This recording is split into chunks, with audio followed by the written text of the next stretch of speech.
गणगणपते नमः। ओम गणगणपते नमः। ओम गणगणपते नमः। ओम नमः शिवाय। संपूर्ण देवताओं के तेज से देवी का महालक्ष्मी रूप में अवतार और उनके द्वारा महिषासुर का वध। ऋषि कहते हैं, राजन, रम नाम से प्रसिद्ध एक असुर था जो दैत्य वंश का शिरोमणि माना जाता था। उससे महातेजस्वी महिष नामक दानव का जन्म हुआ था। दानवराज महिष समस्त देवताओं को युद्ध में पराजित करके देवराज इंद्र के सिंहासन पर जा बैठा और स्वर्गलोक में रहकर त्रिलोकी का राज्य करने लगा। तब पराजित हुए देवता ब्रह्मा जी की शरण में गए। ब्रह्मा जी भी उन सबको साथ ले उस स्थान पर गए जहां भगवान शिव और विष्णु विराजमान थे। वहां पहुंचकर सब देवताओं ने शिव और केशव को नमस्कार किया तथा अपना सब वृतांत यथार्थ रूप से ब्यौरेवार कह सुनाया। वे बोले, भगवान, दुरात्मा महिषासुर ने हम सबको सम्रांगण में जीतकर स्वर्गलोक से निकाल दिया है, इसलिए हम इस मृत्युलोक में भटक रहे हैं और कहीं भी हमें शांति नहीं मिल रही है। उस असुर ने इंद्र आदि देवताओं की कौन कौन सी दुर्दशा नहीं की है।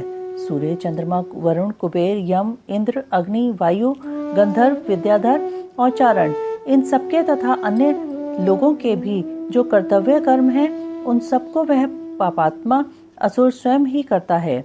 उसने दैत्य पक्ष को अभयदान कर दिया है, इसलिए हम सब देवता आपके शरण में आए हैं। आप दोनों हमारी रक्षा करें और उस असुर के वध का उपाय शीघ्र ही सोचें, क्योंकि आप दोनों ऐसा करने में समर्थ हैं। देवताओं की यह बात सुनकर भगवान शिव और विष्णु ने अत्यंत क्रोध किया। रोष के मारे उनके नेत्र घूमने लगे। तब अत्यंत क्रोध से भरे हुए भगवान शिव और विष्णु के मुख से तथा अन्य देवताओं के शरीर से तेज प्रकट हुआ। तेज का वह महान पुंज अत्यंत प्रज्वलित हो दसों दिशाओं में प्रकाशित हो उठा। दुर्गा जी के ध्यान में लगे हुए सब देवताओं ने उस तेज को प्रत्यक्ष देखा। संपूर्ण देवताओं के शरीरों से निकला हुआ वह अत्यंत भीषण तेज एकत्र हो एक नारी के रूप में परिणत हो गया। वह नारी साक्षात महिषमर्दिनी देवी थी। उनका प्रकाशमान मुख भगवान शिव के तेज से प्रकट हुआ था। भुजाएं विष्णु के तेज से उत्पन्न हुई थीं। केश यमराज के तेज से आविर्भूत हुए थे। उनके दोनों स्तन चंद्रमा के तेज से प्रकट हुए थे। कटिभाग इंद्र के तेज से तथा जंघा और उरु वरुण के तेज से पैदा हुए थे। पृथ्वी के तेज से नितंब का और ब्रह्मा जी के तेज से दोनों चरणों का आविर्भाव हुआ था। पैरों की उंगलियां सूर्य के तेज से और हाथ की उंगलियां वसु के तेज से उत्पन्न हुई थीं। नासिका कुबेर के, दांत प्रजापति के, तीनों नेत्र अग्नि के, दोनों भौहें साध्यगण के, दोनों कान वायु के तथा अन्य देवताओं के तेज से प्रकट हुए थे। इस प्रकार देवताओं के तेज से प्रकट हुई कमलालया लक्ष्मी ही वह परमेश्वरी थीं। संपूर्ण देवताओं की तेजो राशि से प्रकट हुई उन देवी को देखकर सब देवताओं को बड़ा हर्ष प्राप्त हुआ, परंतु उनके पास कोई अस्त्र नहीं था।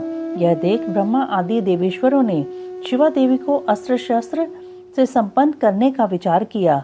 तब महेश्वर ने महेश्वरी को शूल समर्पित किया। भगवान विष्णु ने चक्र, वरुण ने पाश, अग्निदेव ने शक्ति, वायु देवता ने धनुष तथा बाणों से भरे 2 तरकस और शचीपति इंद्र ने वज्र एवं घंटा प्रदान किए। यमराज ने कालदंड, प्रजापति ने अक्षमाला, ब्रह्मा ने कमंडलू एवं सूर्यदेव ने समस्त रोमकूपों में अपनी किरणें अर्पित की। काल ने उन्हें चमकती हुई ढाल और तलवार दी। क्षीर सागर ने सुंदर हार तथा कभी पुराने न होने वाले 2 दिव्य वस्त्र भेंट किए। साथ ही उन्होंने दिव्य चूड़ामणि, 2 कुंडल, बहुत से कड़े, अर्चंद्र, केयूर, मनोहर नूपुर, गले की हंसली और सब अंगुलियों में पहनने के लिए रत्नों की बनी अंगूठियां भी दी। विश्वकर्मा ने उन्हें मनोहर फरसा भेंट किया। साथ ही अनेक प्रकार के अस्त्र और अभेद्य कवच दिए। समुद्र ने सदा सुरम्य एवं सरस रहने वाली माला दी और एक कमल का फूल भेंट किया। हिमवान ने सवारी के लिए सिंह तथा आभूषण के लिए नाना प्रकार के रत्न दिए। कुबेर ने उन्हें मधु से भरा पात्र अर्पित किया तथा सर्पों के नेता शेषनाग ने विचित्र रचना कौशल से सुशोभित एक नागहार भेंट किया, जिसमें नाना प्रकार की सुंदर मणियां गुथी हुई थीं। इन सब ने तथा दूसरे देवताओं ने भी आभूषण और अस्त्र शस्त्र देकर देवी का सम्मान किया। तत्पश्चात उन्होंने बारंबार अट्ठास करके उच्चस्वर से गर्जना की। उनके उस भयंकर नाद से संपूर्ण आकाश गूंज उठा। उससे बड़े जोर की प्रतिध्वनि हुई, जिससे तीनों लोकों में हलचल मच गई। चारों समुद्रों ने अपनी मर्यादा छोड़ दी, पृथ्वी डोलने लगी। उस समय महिषासुर से पीड़ित हुए देवताओं ने देवी की जय जयकार की। तदंतर सब देवताओं ने उन महालक्ष्मी स्वरूपा पराशक्ति जगदम्बा का भक्ति गदगद वाणी द्वारा स्तवन किया। संपूर्ण त्रिलोकी को शोकग्रस्त देख देववैरी दैत्य अपनी समस्त सेना को कवच आदि से सुसज्जित कर हाथों में हथियार ले सहसा उठ खड़े हुए। रोष से भरा हुआ महिषासुर भी उस शब्द की ओर लक्ष्य करके दौड़ा और आगे पहुंचकर उसने देवी को देखा, जो अपनी प्रभा से तीनों लोकों को प्रकाशित कर रही थी। इस समय महिषासुर के द्वारा पालित करोड़ों शस्त्रधारी महावीर वहां आ पहुंचे। चिक्षुर, चामर, उदग्र, कराल, उद्दत, बाष्कल, ताम्र, उग्रासे, उग्रवीर्य, बिडाल, अंधक, दुर्धर, दुर्मुख, त्रिनेत्र और महाहनु ये तथा अन्य बहुत से युद्ध कुशल शूरवीर सम्रांगण में देवी के साथ युद्ध करने लगे। वे सबके सब अस्त्र शस्त्रों की विद्या में पारंगत थे। इस प्रकार देवी और दैत्यगण दोनों परस्पर जूझने लगे। उनका वह भीषण समय मारकाट में ही बीतने लगा। इस तरह भयानक युद्ध होने के बाद महिषासुर देवी के साथ महायुद्ध करने लगा। तब देवी ने कहा, रे मूढ़, तेरी बुद्धि मारी गई है, तू व्यर्थ हट क्यों करता है? तीनों लोकों में कोई भी असुर युद्ध में मेरे सामने टिक नहीं सकते। यूं कहकर सर्व कलामयी देवी कूद कर महिषासुर पर चढ़ गईं और अपने पैर से उसे दबाकर उन्होंने भयंकर शूल से उसके कंठ में आघात किया। उनके पैर से दबा होने पर भी महिषासुर अपने मुख से दूसरे रूप में बाहर निकलने लगा। अभी आधे ही शरीर से वह बाहर निकलने पाया था कि देवी ने अपने प्रभाव से उसे रोक दिया। आधा निकला होने पर भी वह महाअधम दैत्य देवी के साथ युद्ध करने लगा। तब देवी ने बहुत बड़ी तलवार से उसका सर काटकर उस असुर को धराशायी कर दिया। फिर तो उसके सैनिकगण हाय हाय करके नीचे मुख किए भयभीत हो रणभूमि से भागने और त्राही त्राही की पुकार करने लगे। उस समय इंद्र आदि सब देवताओं ने देवी की स्तुति की, गंधर्व गीत गाने लगे और अप्सराएं नृत्य करने लगीं। राजन, इस प्रकार मैंने तुमसे देवी के महालक्ष्मी अवतार की कथा कही है। अब तुम सुस्थिर चित्त से सरस्वती के प्रादुर्भाव का प्रसंग सुनो। देवी उमा के शरीर से सरस्वती का आविर्भाव। उनके रूप की प्रशंसा सुनकर शुंभ का उनके पास दूत भेजना। दूत के निराश लौटने पर शुंभ का क्रमशः धूमलोचन, चंडमुंड तथा रक्तबीज को भेजना और देवी के द्वारा उन सब का मारा जाना। ऋषि कहते हैं, पूर्व काल में शुंभ और निशुंभ नाम के दो प्रतापी दैत्य थे, जो आपस में भाई थे। उन दोनों ने चराचर प्राणियों सहित समस्त त्रिलोकी के राज्य पर बलपूर्वक आक्रमण किया। उनसे पीड़ित हुए देवताओं ने हिमालय पर्वत की शरण ली और संपूर्ण अभीष्टों को देने वाली सर्वभूतजननी देवी उमा का स्तवन किया। देवता बोले, महेश्वरी दुर्गे आपकी जय हो। अपने भक्तजनों का प्रिय करने वाली देवी आपकी जय हो। आप तीनों लोगों की रक्षा करने वाली शिवा हैं। आपको बारंबार नमस्कार है। आप ही मोक्ष प्रदान करने वाली परा अम्बा हैं। आपको बारंबार नमस्कार है। आप समस्त संसार की उत्पत्ति, स्थिति और संहार करने वाली हैं। आपको नमस्कार है। कालिका और तारा रूप धारण करने वाली देवी आपको नमस्कार है। छिन्नमस्ता आपका ही स्वरूप है। आप ही श्री विद्या हैं। आपको नमस्कार है। भुवनेश्वरी आपको नमस्कार है। भैरव रूपिणी आपको नमस्कार है। आप ही बगलामुखी और धूमावती हैं। आपको बारंबार नमस्कार है। आप ही त्रिपुर सुंदरी और मातंगी हैं। आपको बारंबार नमस्कार है। अजिता, विजया, जया, मंगला और विलासिनी ये सभी आपके ही विभिन्न रूपों की संज्ञाएं हैं। इन सभी रूपों में आपको नमस्कार है। दुगदनी रूप में आपको नमस्कार है। घोर आकार धारण करने वाली आपको नमस्कार है। अपराजिता रूप में आपको प्रणाम है। नित्या महाविद्या के रूप में आपको बारंबार नमस्कार है। आप ही शरणागतों का पालन करने वाली रुद्राणी हैं। आपको बारंबार नमस्कार है। वेदांत के द्वारा आपके ही स्वरूप का बोध होता है। आपको नमस्कार है। आप परमात्मा हैं। आपको मेरा प्रणाम है। अनंत कोटि ब्रह्मांडों का संचालन करने वाली आप जगदम्बा को बारंबार नमस्कार है। देवताओं के इस प्रकार स्तुति करने पर वरदायिनी एवं कल्याण रूपिणी गौरी देवी बहुत प्रसन्न हुई। उन्होंने समस्त देवताओं से पूछा, आप लोग यहाँ किसकी स्तुति करते हैं? तब उन्हीं गौरी के शरीर से एक कुमारी प्रकट हुई। वह सब देवताओं को देखते देखते शिव शक्ति से आदर पूर्वक बोली, माँ, ये समस्त स्वर्गवासी देवता निशुंभ और शुंभ नामक प्रबल दैत्यों से अत्यंत पीड़ित हो अपनी रक्षा के लिए मेरी स्तुति करते हैं। पार्वती के शरीर कोश से वह कुमारी निकली थी, इसलिए कौशिकी नाम से प्रसिद्ध हुई। कौशिकी की ही साक्षात शुंभासुर का नाश करने वाली सरस्वती हैं। उन्हीं को उग्रतारा और महोग्रतारा भी कहा गया है। माता के शरीर से स्वतः प्रकट होने के कारण वे इस भूतल पर मातंगी भी कहलाती हैं। उन्होंने समस्त देवताओं से कहा, तुम लोग निर्भय रहो, मैं स्वतंत्र हूँ, अतः किसी का सहारा लिए बिना ही तुम्हारा कार्य सिद्ध कर दूंगी। ऐसा कहकर वे देवी तत्काल वहां अदृश्य हो गईं। एक दिन शुंभ और निशुंभ के सेवक चंड और मुंड ने देवी को देखा। उनका मनोहर रूप नेत्रों को सुख प्रदान करने वाला था। उसे देखते ही वे मोहित हो सुदबुद होकर पृथ्वी पर गिर पड़े। फिर होश में आने पर वे अपने राजा के पास गए और आरंभ से ही सारा वृतांत बताकर बोले, महाराज, हम दोनों ने एक अपूर्व सुंदरी नारी देखी है जो हिमालय के रमणीय शिखर पर रहती है और सिंह पर सवारी करती है। चंडमुंड की यह बात सुनकर महान असुर शुंभ ने देवी के पास सुग्रीव नामक अपना दूत भेजा और कहा, दूत, हिमालय पर कोई अपूर्व सुंदरी रहती है, तुम वहां जाओ और उससे मेरा संदेश कहकर उसे प्रयत्न पूर्वक यहाँ ले आओ। यह आज्ञा पाकर दानव शिरोमणि सुग्रीव हिमालय पर गया और जगदम्बा महेश्वरी से इस प्रकार बोला। दूत ने कहा, देवी, दैत्य शुंभासुर अपने महान बल और विक्रम के लिए तीनों लोकों में विख्यात है। उनका छोटा भाई निशुंभ भी वैसा ही है। शुंभ ने मुझे तुम्हारे पास दूत बनाकर भेजा है, इसलिए मैं यहाँ आया हूँ। सुरेश्वरी, उसने जो संदेश दिया है उसे इस समय सुनो। मैंने सम्रांगण में इंद्र आदि देवताओं को जीतकर उनके समस्त रत्नों का अपहरण कर लिया है।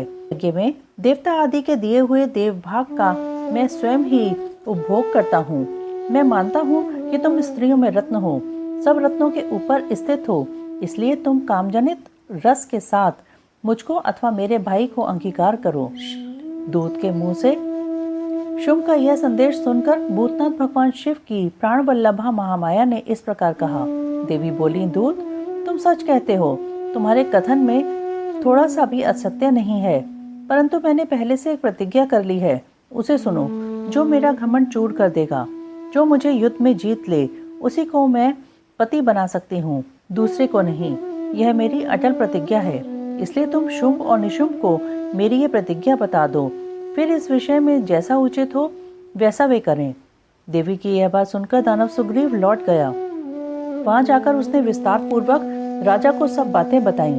दूत की बात सुनकर उग्र शासन करने वाला शुंभ कुपित हो उठा और बलवानों में श्रेष्ठ सेनापति धूम्राक्ष से बोला, धूम्राक्ष, हिमालय पर कोई सुंदरी रहती है, तुम शीघ्र वहां जाकर जैसे भी वह यहाँ आए उसी तरह उसे ले आओ।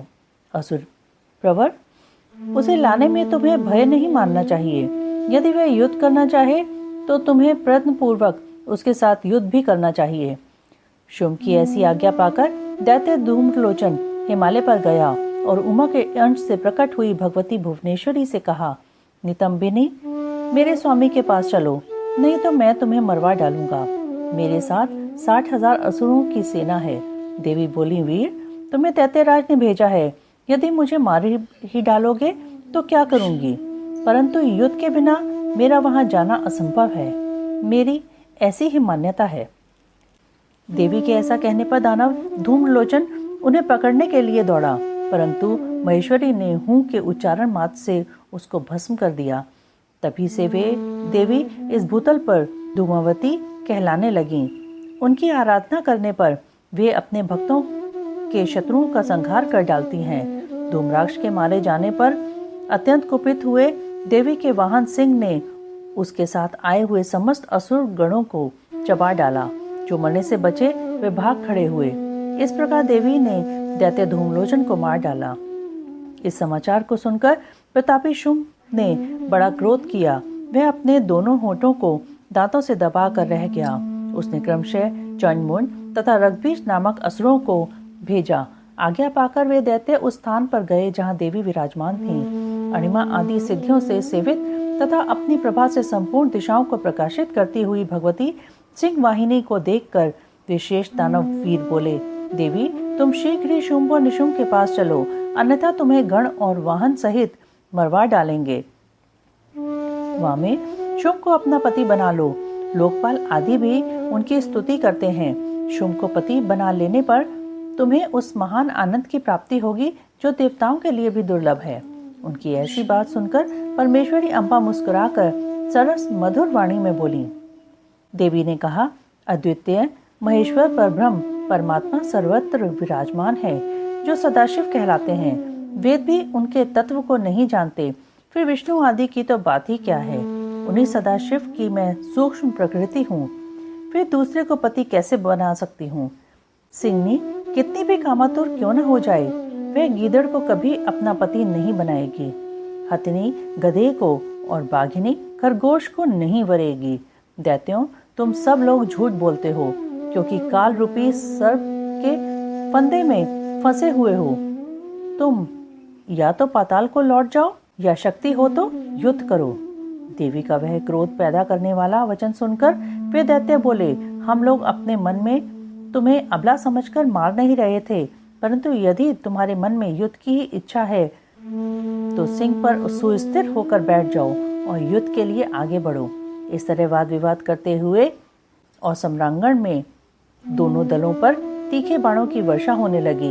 इस तरह उनके साथ लीला पूर्वक युद्ध करके परमेश्वरी ने चंडमुंड सहित महान असुर रग्बीज को मार डाला। वे देववैरी असुर द्वेष बुद्धि करके आए थे, तो भी अंत में उन्हें उस उत्तम लोक की प्राप्ति हुई जिसमें देवी के भक्त जाते हैं। देवी के द्वारा सेना और सेनापतियों सहित निशुंभ एवं शुंभ का संहार। ऋषि कहते हैं, राजन प्रशंसनीय पराक्रमशाली महान असुर शुंभ ने इन श्रेष्ठ दैत्यों को मारा जाना सुनकर अपने उन दुर्जय गणों को युद्ध के लिए जाने की आज्ञा दी, जो संग्राम का नाम सुनते ही हर्ष से खिल उठते थे।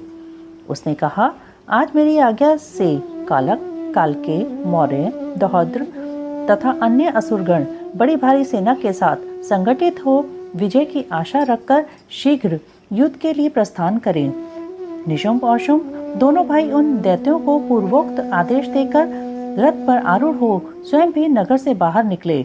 उन महाबली वीरों की आज्ञा से उनकी सेनाएं उसी तरह युद्ध के लिए आगे बढ़ी, मानो मरणोन्मुख पतंग आग में कूदने के लिए उठ खड़े हुए हों। उस समय असुरराज ने युद्ध स्थल में मृदंग, मर्दल, भेरी, डिंडिम, झांझ और ढोल आदि बाजे बजवाए। उन जुझाऊ बाजों की आवाज सुनकर युद्ध प्रेमी वीर हर्ष एवं उत्साह से भर गए, परंतु जिन्हें अपने प्राण ही अधिक प्यारे थे वे उस रणभूमि से भाग चले। युद्ध संबंधी वस्त्रों तथा कवच आदि से आच्छादित अंग वाले वे योद्धा विजय की अभिलाषा से अस्त्र शस्त्र धारण किए युद्ध स्थल में आ पहुंचे। कितने ही सैनिक हाथियों पर सवार थे, बहुत से दैत्य घोड़ों की पीठ पर बैठे थे और अन्य असुर रथों पर चढ़कर जा रहे थे। उस समय उन्हें अपने पराये की पहचान नहीं होती थी। उन्होंने असुर राज के साथ सम्रांगण में पहुंचकर सब ओर से युद्ध आरंभ कर दिया। बारंबार शतघ्नि की आवाज होने लगी, जिसे सुनकर देवता कांप उठे। धूल और धुएं से आकाश में महान अंधकार छा गया। सूर्य का रथ नहीं दिखाई देता था। अत्यंत अभिमानी करोड़ों पैदल योद्धा विजय की अभिलाषा लिए युद्ध स्थल में आकर डट गए थे। घुड़सवार, हाथी सवार तथा अन्य रथारूढ़ असुर भी बड़े प्रसन्नता के साथ करोड़ों की संख्या में वहां आए थे। उस महासमर में काले पर्वतों के समान विशाल मदमद गजराज जोर जोर से चिंघाड़ रहे थे। छोटे छोटे शैल शिखरों के समान ऊंट भी अपने गले से गलगल ध्वनि का विस्तार करने लगे। अच्छी भूमि में उत्पन्न हुए घोड़े गले में विशाल कंठहार धारण किए जोर जोर से हिनहिना रहे थे। वे अनेक प्रकार की चालें जानते थे और हाथियों के मस्तक पर पैर रखते हुए आकाश मार्ग से पक्षियों की भांति उड़ जाते थे। शत्रु की ऐसी सेना को आक्रमण करती देख जगदम्बा ने अपने धनुष पर प्रत्यंचा चढ़ाई। साथ ही शत्रुओं को हतोत्साह करने वाले घंटे को भी बजाया। यह देख सिंह भी अपनी गर्दन और मस्तक के केशों को कपाता हुआ जोर जोर से गर्जना करने लगा। उस समय हिमालय पर्वत पर खड़ी हुई रमणीय भूषणों और अस्त्रों से सुशोभित शिवा देवी की ओर देखकर निशुम्भ विलासिनी रमणियों के मनोभाव को समझने में निपुण पुरुष की भांति सरस वाणी में बोला, महेश्वरी, तुम जैसी सुंदरियों के रमणीय शरीर पर मालती के फूल का एक दल भी डाल दिया जाए तो वह व्यथा उत्पन्न कर देता है। ऐसे मनोहर शरीर से तुम विकराल युद्ध का विस्तार कैसे कर रही हो? यह बात कहकर वह महान असुर चुप हो गया। तब चंडिका देवी ने कहा, मूढ़ असुर, व्यर्थ की बातें क्यों बकता है? युद्ध कर, अन्यथा पाताल को चला जा। यह सुनकर वह महारथी वीर अत्यंत रुष्ट हो समर भूमि में बाणों की अद्भुत वृष्टि करने लगा, मानो बादल जल की धारा बरसा रहे हों। उस समय उस रण क्षेत्र में वर्षा ऋतु का आगमन हुआ सा जान पड़ता था। मद से उद्यत हुआ वह असुर तीखे बाण, शूल, फरसे, भिंदीपाल, परेक, धनुष, भुशुंडी, प्रास, शुरप्र तथा बड़ी बड़ी तलवारों से युद्ध करने लगा। काले पर्वतों के समान बड़े बड़े गजराज कुंभस्थल विदीर्ण हो जाने के कारण सम्रांगण में चक्कर काटने लगे। उनकी पीठ पर फहराती हुई शुंभ निशुंभ की पताकाएं जो उड़ती हुई बलाकाओं की पंक्तियों के समान श्वेत दिखाई देती थीं, अपने स्थान से खंडित होकर नीचे गिरने लगीं। शत विक्षत शरीर वाले दैत्य पृथ्वी पर गिरकर मछलियों के समान तड़प रहे थे। गर्दन कट जाने के कारण घोड़ों के समूह बड़े भयंकर दिखाई देते थे। कालिका ने कितने ही दैत्यों को मौत के घाट उतार दिया तथा देवी के वाहन सिंह ने अन्य बहुत से असुरों को अपना आहार बना लिया। उस समय दैत्यों के मारे जाने से उस रणभूमि में रक्त की धारा बहाने वाली कितनी ही नदियां बह चलीं। सैनिकों के केश पानी में सेवार की भांति दिखाई देते थे और उनकी चादरें सफेद फेन का भ्रम उत्पन्न करती थीं। इस तरह घोर युद्ध होने तथा राक्षसों का महान संहार हो जाने के पश्चात देवी अंबिका ने विष में बुझे हुए तीखे बाणों द्वारा निशुंभ को मारकर धराशायी कर दिया। अपने असीम शक्तिशाली छोटे भाई के मारे जाने पर शुंभ रोष से भर गया और रथ पर बैठकर 8 भुजाओं से युक्त हो महेश्वर प्रिया अंबिका के पास गया। उसने जोर जोर से शंख बजाया और शत्रुओं का दमन करने वाले धनुष की दुस्सह टंकार ध्वनि की तथा देवी का सिंह भी अपने अयालों को हिलाता हुआ दहाड़ने लगा। इन 3 प्रकार की ध्वनि से आकाश मंडल गूंज उठा। तदंतर जगदम्बा ने अट्टहास किया, जिससे समस्त असुर संत्रस्त हो उठे। जब देवी ने शुंभ से कहा कि तुम युद्ध में स्थिरता पूर्वक खड़े रहो, तब देवता बोल उठे, जय हो जगदम्बा की। इस समय दैत्यराज शुंभ ने बड़ी भारी शक्ति छोड़ी, जिसकी शिखा से आग की ज्वाला निकल रही थी, परंतु देवी ने एक उल्का के द्वारा उसे मार गिराया। शंभु के चलाए हुए बाणों के देवी ने और देवी के चलाए हुए बाणों के शंभु ने सहस्त्रों टुकड़े कर दिए। तत्पश्चात चंडिका ने त्रिशूल उठाकर उस महान असुर पर आघात किया। त्रिशूल की चोट से मूर्छित हो वह इंद्र के द्वारा पंख काट दिए जाने पर गिरने वाले पर्वत की भांति आकाश, पृथ्वी तथा समुद्र को कंपित करता हुआ धरती पर गिर पड़ा। तदंतर शूल के आघात से होने वाली व्यथा को सहकर उस महाबली असुर ने 10,000 बाहें धारण कर लीं और देवताओं का भी नाश करने में समर्थ चक्रों द्वारा सिंह सहित महेश्वरी शिवा पर आघात करना आरंभ किया। उसके चलाए हुए चक्रों को खेल खेल में ही विदीर्ण करके देवी ने त्रिशूल उठाया और उस असुर पर घातक प्रहार किया। शिवा के लोक पावन पाणी पंकज से मृत्यु को प्राप्त होकर वे दोनों असुर परम पद के भागी हुए। उस महापराक्रमी निशुंभ और भयानक बलशाली शुंभ के मारे जाने पर समस्त दैत्य पाताल में घुस गए। अन्य बहुत से असुरों को काली और सिंह आदि ने खा लिया तथा शेष दैत्य भय से व्याकुल हो 10 दिशाओं में भाग गए। नदियों का जल स्वच्छ हो गया, वे ठीक मार्ग से बहने लगी। मंद मंद वायु बहने लगी, जिसका स्पर्श सुगंध प्रतीत होता था। आकाश निर्मल हो गया। देवताओं और ब्रह्म ऋषियों ने फिर यज्ञादि आरंभ कर दिए।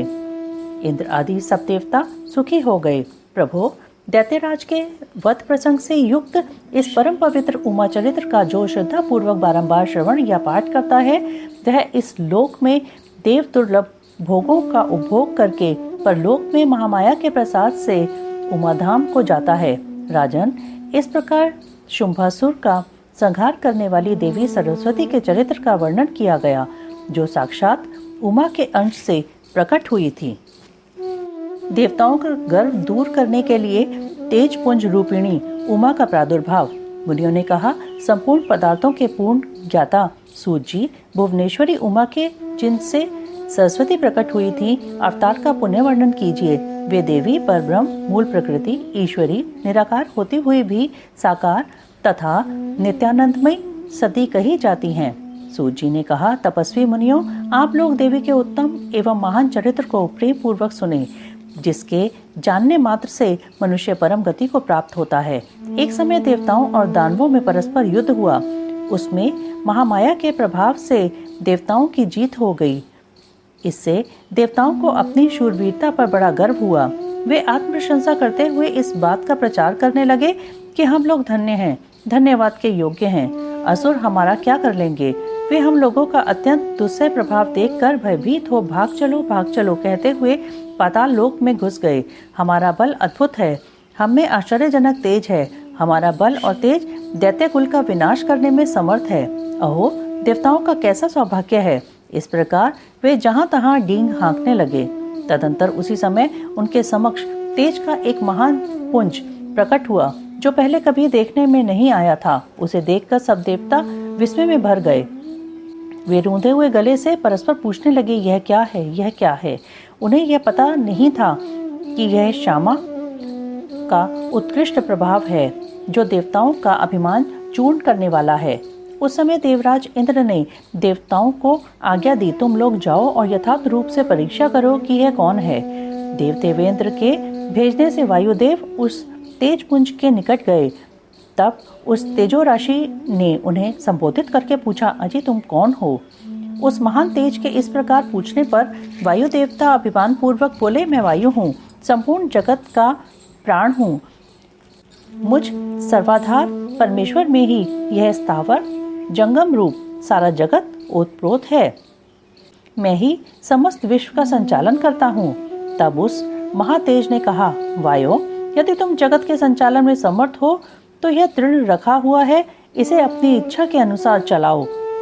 तब वायु देवता ने सभी उपाय करके अपनी सारी शक्ति लगा दी, परंतु वह तिनका अपने स्थान से तिल भर भी न हटा। इससे वायुदेव लज्जित हो गए। वे चुप हो इंद्र की सभा में लौट गए और अपनी पराजय के साथ वहां का सारा वृत्तांत उन्होंने सुनाया। वे बोले, देवेंद्र, हम सब लोग झूठे ही अपने में सर्वेश्वर होने का अभिमान रखते हैं, क्योंकि किसी छोटी सी वस्तु का भी हम कुछ नहीं कर सकते। तब इंद्र ने बारी बारी से समस्त देवताओं को भेजा। जब वे उसे जानने में समर्थ न हो सके, तब इंद्र स्वयं गए। इंद्र को आते देख वह अत्यंत दुस्सह तेज तत्काल अदृश्य हो गया। इससे इंद्र बड़े विस्मित हुए और मन ही मन बोले, जिसका ऐसा चरित्र है, उसी सर्वेश्वर की मैं शरण लेता हूँ। सहस्त्र नेत्रधारी इंद्र बारंबार इसी भाव का चिंतन करने लगे। इसी समय निश्चल करुणामय शरीर धारण करने वाली सच्चिदानंद स्वरूपिणी शिवप्रिया उमा उन देवताओं पर दया करने और उनका गर्व हरने के लिए चैत्र शुक्ला नवमी को दोपहर में वहां प्रकट हुई। वे उस तेजपुंज के बीच में विराज रही थीं, अपनी कांति से दसों दिशाओं को प्रकाशित कर रही थीं और समस्त देवताओं को सुस्पष्ट रूप से यह जता रही थी कि मैं साक्षात परब्रह्म परमात्मा ही हूँ। वे चार हाथों में क्रमशः वर, पाश, अंकुश और अभय धारण किए थीं। श्रुतियाँ साकार होकर उनकी सेवा करती थीं। वे बड़ी रमणीय दिखती थीं तथा अपने नूतन यौवन पर उन्हें गर्व था। वे लाल रंग की साड़ी पहने हुए थीं। लाल फूलों की माला तथा लाल चंदन से उनका श्रृंगार किया गया था। वे कोटि कोटि कंदर्पों के समान मनोहारिणी तथा करोड़ों चंद्रमाओं के समान चटकीली चांदी से सुशोभित थीं। सबकी अंतर्यामिणी, समस्त भूतों की साक्षिणी तथा पर ब्रह्म स्वरूपिणी उन महामाया ने इस प्रकार कहा। उमा बोली, मैं ही पर ब्रह्म हूँ, परम ज्योति, प्रणव रूपिणी तथा युगल रूप धारिणी हूँ। मैं ही सब कुछ हूँ, मुझसे भिन्न कोई पदार्थ नहीं है। मैं निराकार होकर भी साकार हूँ, सर्वतत्व स्वरूपिणी हूँ। मेरे गुण अतर्क्य हैं। मैं नित्य स्वरूपा तथा कार्य कारण रूपिणी हूँ तथा कार्य कारण रूपिणी हूँ। मैं ही कभी प्राण वल्लभा का आकार धारण करती हूँ और कभी प्राण वल्लभ पुरुष का, कभी स्त्री और पुरुष दोनों रूप में एक साथ प्रकट होती हूँ। मैं सर्वरूपिणी ईश्वरी हूँ। मैं ही सृष्टिकर्ता ब्रह्मा हूँ। मैं ही जगत पालक विष्णु हूँ तथा मैं ही संहार करता रुद्र हूँ। संपूर्ण विश्व को मोह में डालने वाली महामाया मैं ही हूँ। काली, लक्ष्मी और सरस्वती आदि संपूर्ण शक्तियाँ तथा ये सकल कलाएं मेरे अंश से ही प्रकट हुई हैं। मेरे ही प्रभाव से तुम लोगों ने संपूर्ण दैत्यों पर विजय पाई है। मुझ सर्वविजयिनी को न जानकर तुम लोग व्यर्थ ही अपने को सर्वेश्वर मान रहे हो। जैसे इंद्रजाल करने वाला सूत्रधार कठपुतली को नचाता है, इसी प्रकार मैं ईश्वरी ही समस्त प्राणियों को नचाती हूँ। मेरे भय से हवा चलती है, मेरे भय से ही अग्निदेव सबको जलाते हैं तथा मेरा भय मानकर ही लोकपालगण निरंतर अपने अपने कर्मों में लगे रहते हैं। मैं सर्वथा स्वतंत्र हूँ और अपनी लीला से ही कभी देव समुदाय को विजयी बनाती हूँ तथा कभी दैत्यों को। माया से परे जिस अविनाशी परात्पर धाम का श्रुतियां वर्णन करती हैं, वह मेरा ही रूप है। सगुण और निर्गुण ये मेरे दो प्रकार के रूप माने गए हैं। इसमें से प्रथम तो माया युक्त है और दूसरा माया रहित। देवताओं, ऐसा जानकर गर्व छोड़ो, मुझ सनातनी प्रकृति की प्रेम पूर्वक आराधना करो। देवी का यह करुणा युक्त वचन सुन देवता भक्ति भाव से मस्तक झुकाकर उन परमेश्वरी की स्तुति करने लगे। जगदीश्वरी क्षमा करो, परमेश्वरी प्रसन्न हो। माता, ऐसी कृपा करो जिससे फिर कभी हमें गर्व ना हो। तब से सब देवता गर्व छोड़ एकाग्रचित हो पूर्ववत विधि पूर्वक उमा देवी की आराधना करने लगे। ब्राह्मणों, इस प्रकार मैंने तुमसे उमा के प्रादुर्भाव का वर्णन किया है, जिसके श्रवण मात्र से परम पद की प्राप्ति होती है। देवी के द्वारा दुर्गमासुर का वध तथा उनके दुर्गा, शताक्षी, शाकंभरी और भ्रामरी आदि नाम पड़ने का कारण। मुनियों ने कहा, महाप्राज्ञा सूत जी, हम सब लोग प्रतिदिन दुर्गा जी का चरित्र सुनना चाहते हैं, अतः आप और किसी अद्भुत लीला तत्व का हमारे समक्ष वर्णन कीजिए। सर्वशिरोमणि सूत, आपके मुखारविंद से नाना प्रकार की सुधा सदृश मधुर कथाएं सुनते सुनते हमारा मन कभी तृप्त नहीं होता। सूत जी बोले, मुनियों, दुर्गम नाम से विख्यात एक असुर था जो रुरु का महाबलवान पुत्र था। उसने ब्रह्मा जी के वरदान से चारों वेदों को अपने हाथ में कर लिया था तथा देवताओं के लिए अजय बल पाकर उसने भूतल पर बहुत से ऐसे उत्पात किए जिन्हें सुनकर देवलोक में देवता भी कंपित हो उठे। वेदों के अदृश्य हो जाने पर सारी वैदिक क्रिया नष्ट हो चली। उस समय ब्राह्मण और देवता भी दुराचारी हो गए। न कहीं दान होता था, न अत्यंत उग्र तप किया जाता था, न यज्ञ होता था और न होम ही किया जाता था। इसका परिणाम यह हुआ कि पृथ्वी पर 100 वर्षों तक के लिए वर्षा बंद हो गई। तीनों लोकों में हाहाकार मच गया। सब लोग दुखी हो गए।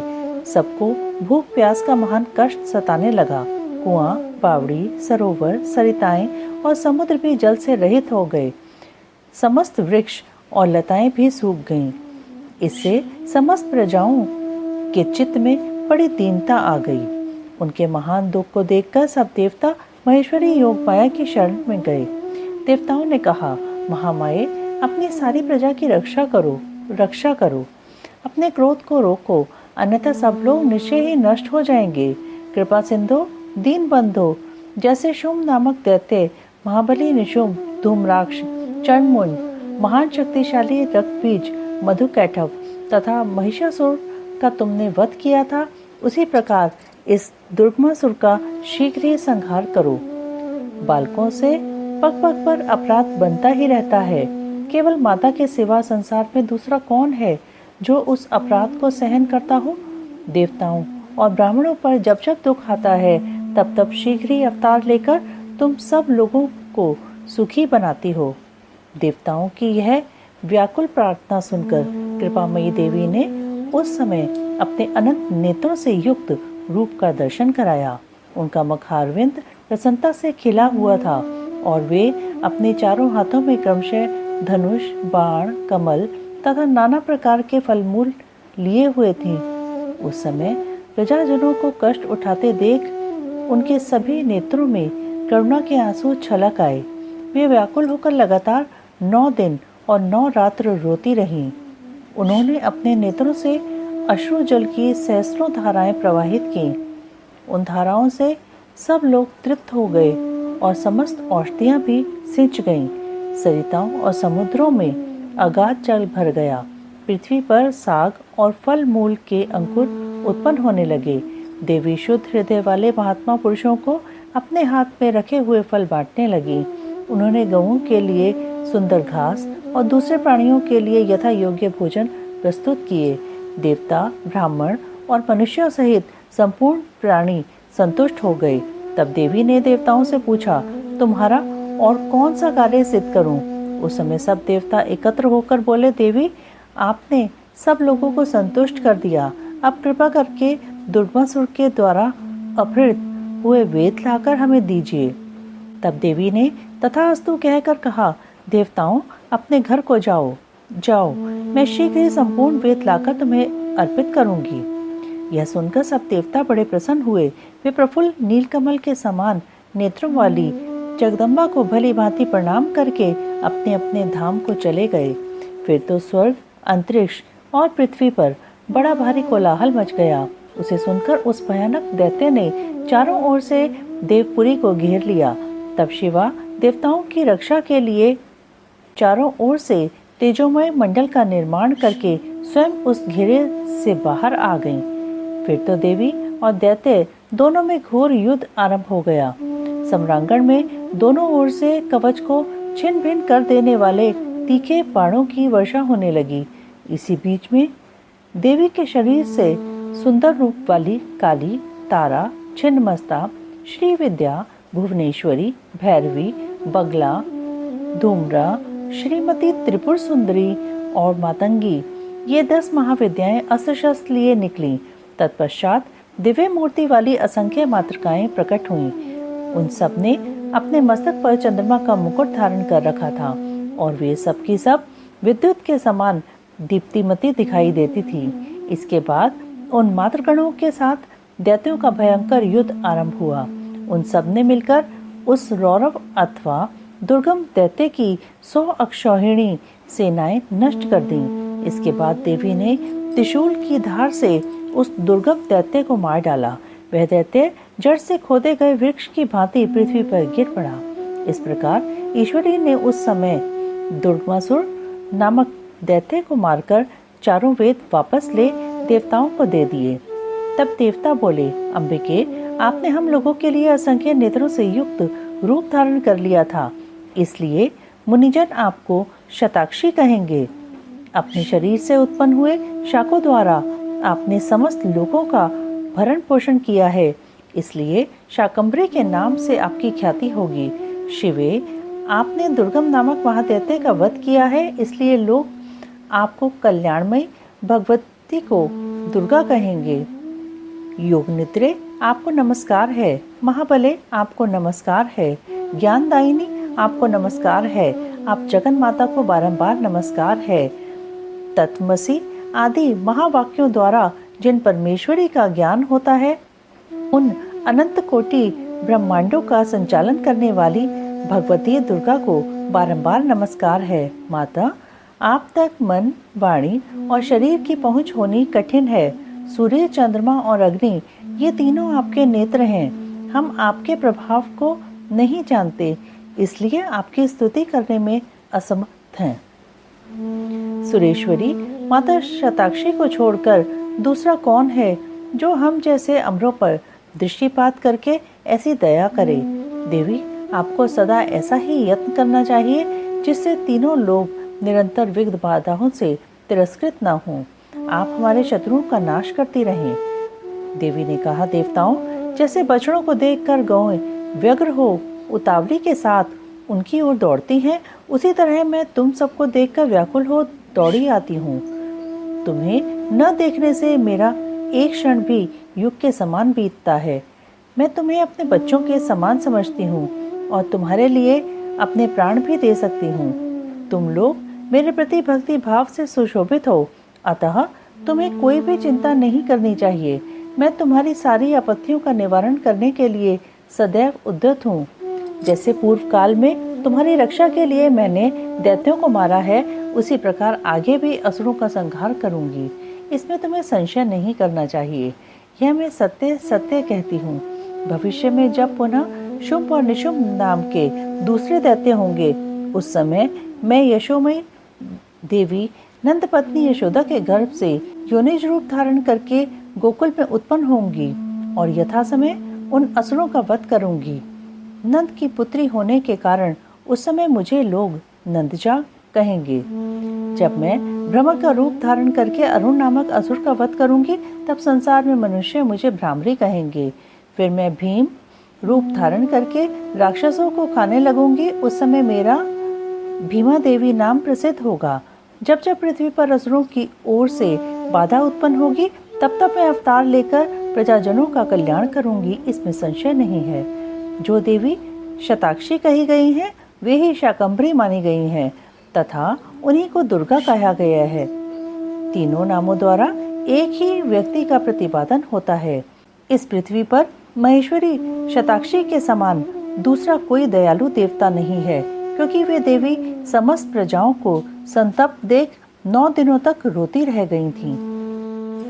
देवी के क्रिया योग का वर्णन। देवी की मूर्ति एवं मंदिर के निर्माण, स्थापन और पूजन का महत्व। पराम्बा की श्रेष्ठता। विभिन्न मासों और तिथियों में देवी के व्रत, उत्सव और पूजन आदि के फल तथा इस संहिता के श्रवण एवं पाठ की महिमा। व्यास जी बोले, महामते ब्रह्मपुत्र सर्वज्ञ सनत कुमार, मैं उमा के परम अद्भुत क्रिया योग का वर्णन सुनना चाहता हूँ। उस क्रिया योग का लक्षण क्या है, उसका अनुष्ठान करने पर किस फल की प्राप्ति होती है तथा जो पराम्बा उमा को अधिक प्रिय है, वह क्रिया योग क्या है, ये सब बातें मुझे बताइए। सनत कुमार जी ने कहा, महाबुद्धिमान द्वैपायन, तुम जिस रहस्य की बात पूछ रहे हो वह सब मैं बताता हूँ। ध्यान देकर सुनो। ज्ञान योग, क्रिया योग, भक्ति योग, ये श्री माता की उपासना के 3 मार्ग कहे गए हैं, जो भोग और मोक्ष देने वाले हैं। चित्त का जो आत्मा के साथ संयोग होता है, उसका नाम ज्ञान योग है। उसका बाहम वस्तुओं के साथ जो संयोग होता है, उसे क्रिया योग कहते हैं। देवी के साथ आत्मा की एकता की भावना को भक्ति योग माना गया है। तीनों योगों में जो क्रिया योग है, उसका प्रतिपादन किया जाता है। कर्म से भक्ति उत्पन्न होती है, भक्ति से ज्ञान होता है और ज्ञान से मुक्ति होती है। ऐसा शास्त्रों में निश्चय किया गया है। मुनिश्रेष्ठ, मोक्ष का प्रधान कारण योग है, परंतु योग के ध्येय का उत्तम साधन क्रिया योग है। प्रकृति को माया जाने और सनातन ब्रह्म को मायावी अथवा माया का स्वामी समझें। उन दोनों के स्वरूप को एक दूसरे से अभिन्न जानकर मनुष्य संसार बंधन से मुक्त हो जाता है। काली नंदन, जो मनुष्य देवी के लिए पत्थर, लकड़ी अथवा मिट्टी का मंदिर बनाता है, उसके पुण्य फल का वर्णन सुनो। प्रतिदिन योग के द्वारा आराधना करने वाले को जिस महान फल की प्राप्ति होती है, वह सारा फल उस पुरुष को मिल जाता है जो देवी के लिए मंदिर बनवाता है। श्री माता का मंदिर बनवाने वाला धर्मात्मा पुरुष अपनी पहले बीती हुई तथा आगे आने वाली हजार पीढ़ियों का उद्धार कर देता है।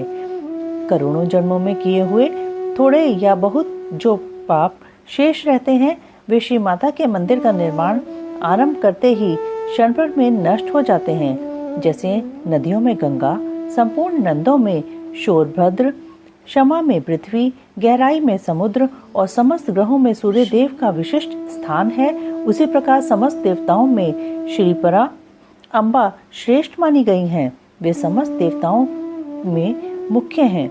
जो उनके लिए मंदिर बनवाता है, वह जन जन में प्रतिष्ठा पाता है। काशी, कुरुक्षेत्र, प्रयाग, पुष्कर, गंगा सागर तट, नैमिषारण्य, अमरकंटक पर्वत, परम पुण्यमय श्री पर्वत, ज्ञान पर्वत, गोकर्ण, मथुरा, अयोध्या और द्वारका इत्यादि पुण्य प्रदेशों में अथवा जिस किसी भी स्थान में माता का मंदिर बनवाने वाला मनुष्य संसार बंधन से मुक्त हो जाता है। मंदिर में ईंटों का जोड़ जब तक या जितने वर्ष तक रहता है, उतने हजार वर्षों तक वह पुरुष मणिद्वीप में प्रतिष्ठित होता है। जो समस्त शुभ लक्षणों से संपन्न उमा की प्रतिमा बनवाता है वह निर्भय होकर अवश्य उनके परम धाम में जाता है।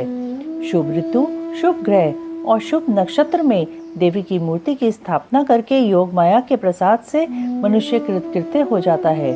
कल्प के आरंभ से लेकर अंत तक कुल में जितनी पीढ़ियां बीत गई हैं और जितनी आने वाली हैं, उन सबको मनुष्य सुंदर देवी मूर्ति की स्थापना करके तार देता है। जो केवल जगदोनी परा अम्बा की शरण लेते हैं, उन्हें मनुष्य नहीं मानना चाहिए। वे साक्षात देवी के गण हैं, जो चलते फिरते, सोते जागते अथवा खड़े होते समय उमा इस 2 अक्षर के नाम का उच्चारण करते हैं। वे शिवा के ही गण हैं, जो नित्य नैमित्तिक कर्म में पुष्प, धूप और द्वीपों द्वारा देवी परा शिवा का पूजन करते हैं। वे शिवा के धाम में जाते हैं, जो प्रतिदिन गोबर या मिट्टी से देवी के मंदिर को लीपते हैं अथवा उसमें झाड़ू देते हैं। वे भी उमा के धाम में जाते हैं, जिन्होंने देवी के परम उत्तम एवं रमणीय मंदिर का निर्माण कराया है। उनके कुल के लोगों को माता उमा सदा आशीर्वाद देती हैं। वे कहती हैं, ये लोग मेरे हैं, अतः मुझ में प्रेम के भागी बने रहकर 100 वर्षों तक जिएं और इन पर कभी कोई आपत्ति न आए। इस प्रकार श्री माता रात दिन आशीर्वाद देती हैं। जिसने महादेवी उमा की शुभ मूर्ति का निर्माण कराया है, उसके कुल के 10,000 पीढ़ियों तक के लोग मणिद्वीप में सम्मान पूर्वक रहते हैं। महामाया की मूर्ति को स्थापित करके उसकी भली भांति पूजा करने के पश्चात साधक जिस जिस मनोरथ के लिए प्रार्थना करता है, उसको अवश्य प्राप्त कर लेता है। जो श्री माता की स्थापित की हुई उत्तम मूर्ति को मधु मिश्रित घी से नहलाता है, उसके पुण्य फल की गणना कौन कर सकता है।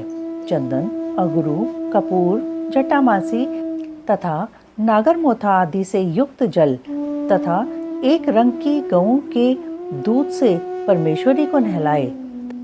तत्पश्चात अष्टादशांग धूप के द्वारा अग्नि में उत्तम आहुति दे और घृत और कर्पूर सहित पत्तियों द्वारा देवी की आरती उतारे। कृष्ण पक्ष की अष्टमी, नवमी, अमावस्या में अथवा शुक्ल पक्ष की पंचमी और दशमी तिथि में गंध, पुष्प आदि उपचारों द्वारा जगदम्बा की विशेष पूजा करनी चाहिए। रात्रि सूक्त, श्री सूक्त अथवा देवी सूक्त को पढ़ते या मूल मंत्र का जप करते हुए देवी की आराधना करनी चाहिए। विष्णुकांता और तुलसी को छोड़कर शेष सभी पुष्प देवी के लिए प्रीतिकारक जानने चाहिए। कमल का पुष्प उनके लिए विशेष प्रीतिकारक होता है। जो देवी को सोने चांदी के फूल चढ़ाता है, वह करोड़ों सिद्धों से युक्त उनके परम धाम में जाता है।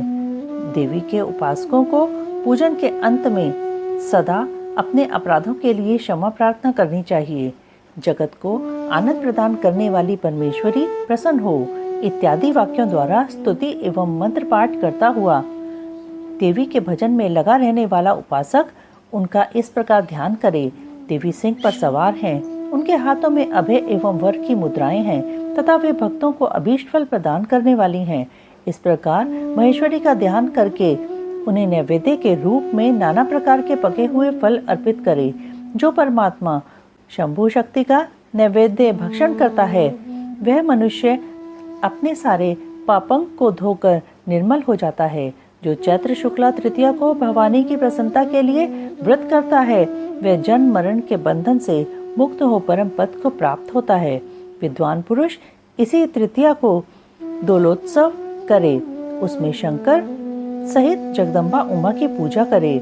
फूल, कुमकुम, वस्त्र, कपूर, अगुरु, चंदन, धूप, दीप, नैवेद्य, पुष्पहार तथा अन्य गंध द्रव्यों द्वारा शिव सहित सर्व कल्याणकारिणी महामाया महेश्वरी श्री गौरी देवी का पूजन करके उन्हें झूले में झुलाए। जो प्रतिवर्ष नियम पूर्वक उक्त तिथि को देवी का व्रत और दोलोत्सव करता है, उसे शिवा देवी संपूर्ण अभीष्ट पदार्थ देती हैं। वैशाख मास के शुक्ल पक्ष में जो अक्षय तृतीया तिथि आती है, उसमें आलस्य रहित हो जो जगदम्बा का व्रत करता है तथा बेला, मालती, चंपा, जपा, बंदूक और कमल के फूलों से शंकर सहित गौरी देवी का पूजन करता है वह करोड़ों जन्मों में किए गए मानसिक, वाचिक और शारीरिक पापों का नाश करके धर्म, अर्थ, काम और मोक्ष इन चारों पुरुषार्थों को अक्षय रूप से प्राप्त करता है। ज्येष्ठ शुक्ला तृतीया को व्रत करके जो अत्यंत प्रसन्नता के साथ महेश्वरी का पूजन करता है उसके लिए कुछ भी असाध्य नहीं होता। आषाढ़ के शुक्ल पक्ष की तृतीया को अपने वैभव के अनुसार रथोत्सव करे। यह उत्सव देवी को अत्यंत प्रिय है। पृथ्वी को रथ समझे, चंद्रमा और सूर्य को उसके पहिए जाने, वेदों को घोड़े और ब्रह्मा जी को सारथी माने। इस भावना से मणिजटित रथ की कल्पना करके उसे पुष्पमालाओं से सुशोभित करे, फिर उसके भीतर शिवा देवी को विराजमान करे।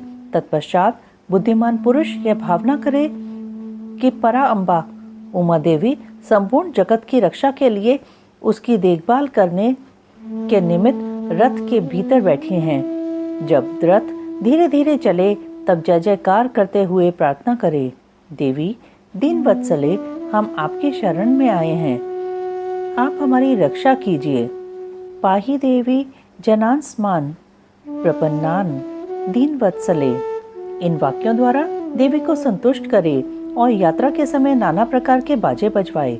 ग्राम या नगर की सीमा के अंत तक रथ को ले जाकर वहां उस रथ पर देवी की पूजा करे और नाना प्रकार के स्तोत्रों से उनकी स्तुति करके फिर उन्हें वहां से अपने घर ले आए। तदंतर सैकड़ों बार प्रणाम करके जगदम्बा से प्रार्थना करे। जो विद्वान इस प्रकार देवी का पूजन, व्रत एवं रथोत्सव करता है वह इस लोक में संपूर्ण भोगों का उपभोग करके अंत में देवी के धाम को जाता है। श्रावण और भाद्रपद मास की शुक्ला तृतीया को जो विधि पूर्वक अम्बा का व्रत और पूजन करता है वह इस लोक में पुत्र, पौत्र एवं धन आदि से संपन्न होकर सुख भोगता है तथा अंत में सब लोकों से ऊपर विराजमान उमा लोक में जाता है। आश्विन मास के शुक्ल पक्ष में नवरात्र व्रत करना चाहिए। उसके करने पर संपूर्ण कामनाएं सिद्ध हो ही जाती हैं, इसमें संशय नहीं है। इस नवरात्र व्रत के प्रभाव का वर्णन करने में चतुरानन ब्रह्मा, पंचानन महादेव तथा षडानन कार्तिकेय भी समर्थ नहीं हैं, फिर दूसरा कौन समर्थ हो सकता है। मुनिश्रेष्ठ नवरात्र व्रत का अनुष्ठान करके विरत के पुत्र राजा सुरत ने अपने खोए हुए राज्य को प्राप्त कर लिया। अयोध्या के बुद्धिमान नरेश ध्रुव संधि कुमार सुदर्शन ने इस नवरात्र के प्रभाव से ही राज्य प्राप्त किया जो पहले उनके हाथ से छिन गया था। इस व्रतराज का अनुष्ठान और महेश्वरी की आराधना करके समाधि वैश्य संसार बंधन से मुक्त हो मोक्ष के भागी हुए थे। जो मनुष्य आश्विन मास के शुक्ल पक्ष में विधि पूर्वक व्रत करके तृतीया, पंचमी, सप्तमी, अष्टमी, नवमी एवं चतुर्दशी तिथियों को देवी का पूजन करता है, देवी शिवा निरंतर उसके संपूर्ण अभीष्ट मनोरथ की पूर्ति करती रहती हैं। जो कार्तिक, मार्गशीर्ष, पौष, माघ और फाल्गुन मास के शुक्ल पक्ष में तृतीया को व्रत करता तथा लाल कनेर आदि के फूलों एवं सुगंधित धूपों से मंगलमयी देवी की पूजा करता है, वह संपूर्ण मंगल को प्राप्त कर लेता है। स्त्रियों को अपने सौभाग्य की प्राप्ति एवं रक्षा के लिए सदा इस महान व्रत का आचरण करना चाहिए तथा पुरुषों को भी विद्या, धन एवं पुत्र की प्राप्ति के लिए इसका अनुष्ठान करना चाहिए। इनके सिवा अन्य भी जो देवी को प्रिय लगने वाले उमा, महेश्वर आदि के व्रत हैं, मुमुक्षु पुरुषों को उनका भक्तिभाव से आचरण करना चाहिए। यह उमा संहिता परम पुण्यमयी तथा शिव भक्ति को बढ़ाने वाली है। इसमें नाना प्रकार के उपाख्यान हैं। यह कल्याणमयी संहिता भोग तथा मोक्ष प्रदान करने वाली है। जो इसे भक्ति भाव से सुनता या एकाग्रचित होकर सुनाता अथवा पढ़ता या पढ़ाता है वह परम गति को प्राप्त होता है। जिसके घर में सुंदर अक्षरों में लिखी गई यह संहिता विधिवत पूजित होती है वह संपूर्ण अभीष्टों को प्राप्त कर लेता है। उसे भूत, प्रेत और पिशाच आदि दुष्टों से कभी भय नहीं होता। वह पुत्र, पौत्र आदि संपत्ति को अवश्य पाता है, इसमें संशय नहीं है। अतः शिवा की भक्ति चाहने वाले पुरुषों को सदा इस परम पुण्यमयी रमणीय उमा संहिता का श्रवण एवं पाठ करना चाहिए। उमा संहिता संपूर्ण। ओम नमः शिवाय, ओम नमः शिवाय।